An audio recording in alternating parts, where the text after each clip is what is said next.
Hey everybody, welcome back to my channel. If you're new, welcome to my channel. I'm so sorry about the quality of this video. I'm gonna just put that out there right now from the beginning.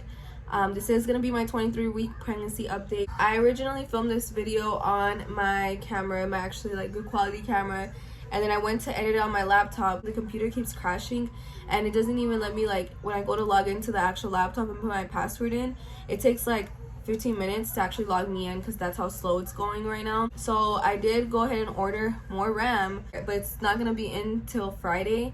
And me and Steven are going on a baby moon on we're going on a baby moon this weekend. Originally I was just gonna wait till Friday, but then I was like, damn, because then I also wanted to post all these like getting ready to travel videos, which were gonna go up like on Friday or Saturday. So that's why I've just decided to just bite the bullet and film with this bad quality so I could at least get this update up, because by the time we come back from Cali I will be 24 weeks. Just jumping into my symptoms, so I have been having really bad back pain and leg pain. This is mainly obviously from my car accident, but I think that the added weight on my leg, on my bad leg, and also like on my bad back is obviously making it way worse.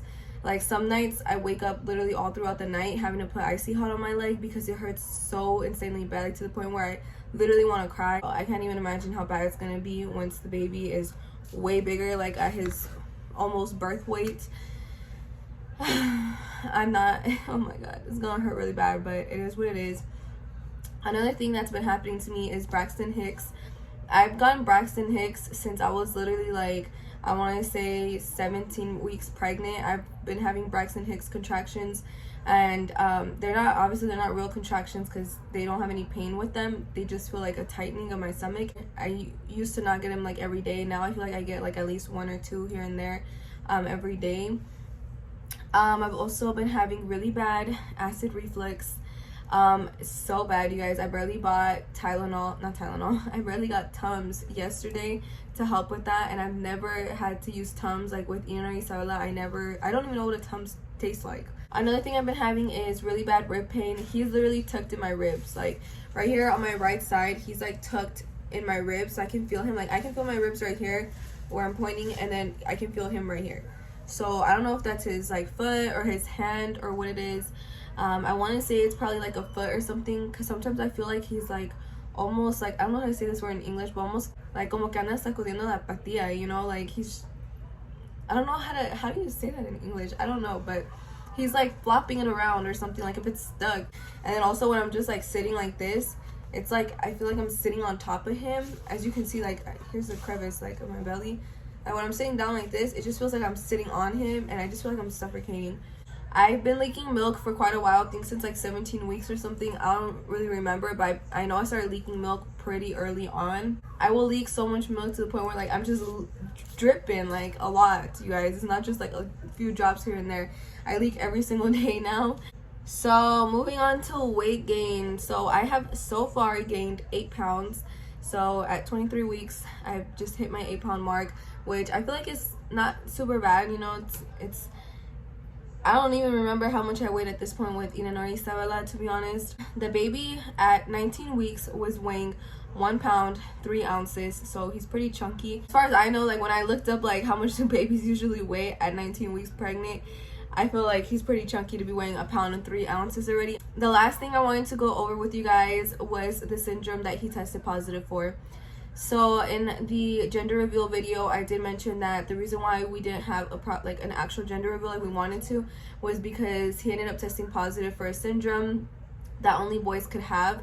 So obviously we knew like if we did research on the syndrome, and then we would know his gender because only one gender could have it, is what she told me. But basically I did my genetic testing. Also, for those wondering how I found out the gender, I think I was like 13 weeks, 13 or 14. So it was the genetic testing that they do. They do ask you if you want to do this, and it's not the amniocentesis. It's not when they stick the needle in your stomach. That's what I always thought. He tested positive for having an extra X chromosome. So he is XXY is what they are telling me. This isn't for sure. So he has a 30% chance of the test actually being correct, because there's been a lot of false positives, and up to the point where they are saying that, you know, it's just a 30% chance that he does have it. They did offer me the amniocentesis to find out for sure now while I'm pregnant. The only other way I'll know for sure if he has it is going to be like obviously once I have him and they are able to actually test his chromosomes once he's actually out. So that's the only other way that they'll know.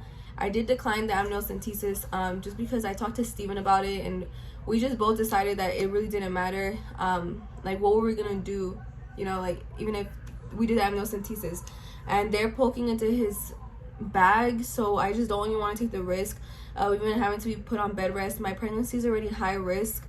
Babies that are like diagnosed as having this syndrome, 60% of pregnancies where they're diagnosed with the syndrome end in miscarriages. So some of the things that can happen with Klinefelter syndrome, which is, you know, the proper term for it, I don't know if I mentioned that. So some of the things that can happen from that is that one of the main things is that he could be infertile. This is basically like almost 100% like something that will happen if you have Klinefelters, is that you're infertile. That doesn't mean that you cannot have kids. You just would have to go through a lot of medical intervention to have kids. So there's that. Another thing is they have poor coordination, so they're like clumsy. Another thing is that they can have weak muscles. So the more X's that they have, the more severe Klinefelter's is. So some of them have 3 X's, some of them have 4 X's. The baby, they only think has 1 extra X. Some people go their whole entire lives, or some males I should say, go their whole entire lives having it and not knowing that they have it until they're like grown folk and they go and get like a full exam and then they somehow find out. So sometimes you can't even tell because they show no symptoms of it at all. But like I said, the more severe it is, then the more symptoms that they show, and the, you know, the more like noticeable these things are. Another thing is 10% of them have an increased amount of breast tissue. So obviously, like usually boys are just flat, so some of them can have just a little amount to where it looks like they have like pecs, like if they work out a lot. Obviously it's gonna look different on the type of body that he has, like if he's like a gym rat or something, because by the way, this only affects them after puberty. But I think that is going to be it for this update video. I will give you guys a belly shot. This is what he's looking like. I'm also getting yeah, I'm also getting the line, but this is how my stomach is looking. Well, that is going to be the end for this video. I hope you guys enjoyed. Like, comment, and subscribe, and we will see you guys in the next video. Bye.